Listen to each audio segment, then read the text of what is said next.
Welcome to Cyber Defenders, a card and board game where you apply cybersecurity concepts to neutralize cyber threats that impact your network. Cyber Defenders is designed for 2 to 4 players. Here's the game board. Each player is situated on one of 4 sides. Each side has 5 cards that define the current state of the player's network: the network type, 3 network health cards, and the collected defense card. On the bottom right of each player's side is a network ID, which identifies each player. We'll explain why this is important a little later. Finally, in the middle of the board are the threat and defense card stacks. These are public card stacks that each player draws from during their turn. The network type card uniquely defines each player's network and its weaknesses.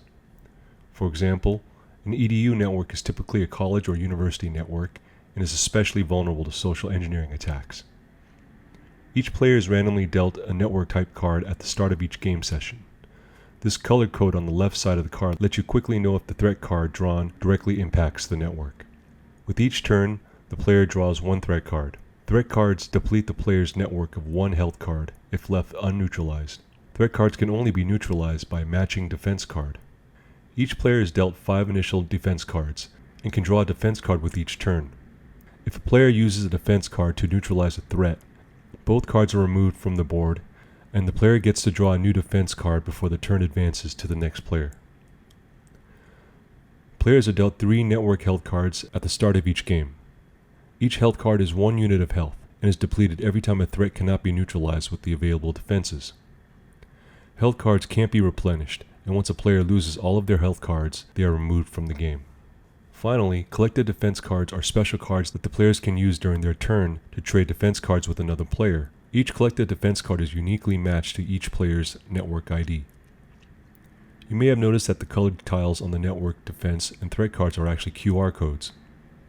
At any time, you can scan the code with your mobile device to learn more about your particular network and its unique vulnerabilities, as well as how certain threats can be neutralized with specific defenses. So with that, let's play a round of Cyber Defenders to see the game in action. Here's the board with all the players' cards dealt and in place. Defense cards are dealt face up, and players take turns rolling a pair of dice, with the highest number going first.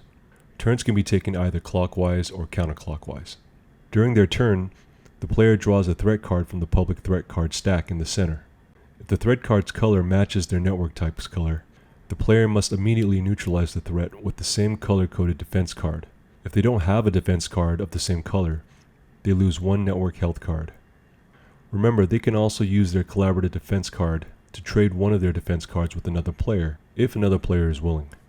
In this case, player 1 has a user training defense card that they can use to neutralize the social engineering threat.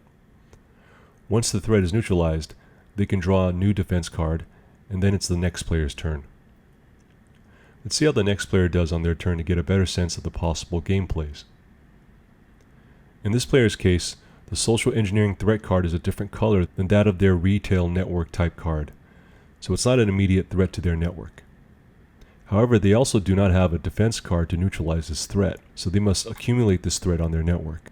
If any player accumulates more than 2 threats on their network, they lose 1 health card. Let's see how player 3 does. They draw a threat card and get an APT, an advanced persistent threat.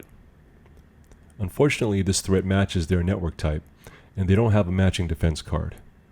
No other players are willing to trade their defense cards using collaborative defense either, so player 3 loses 1 health card.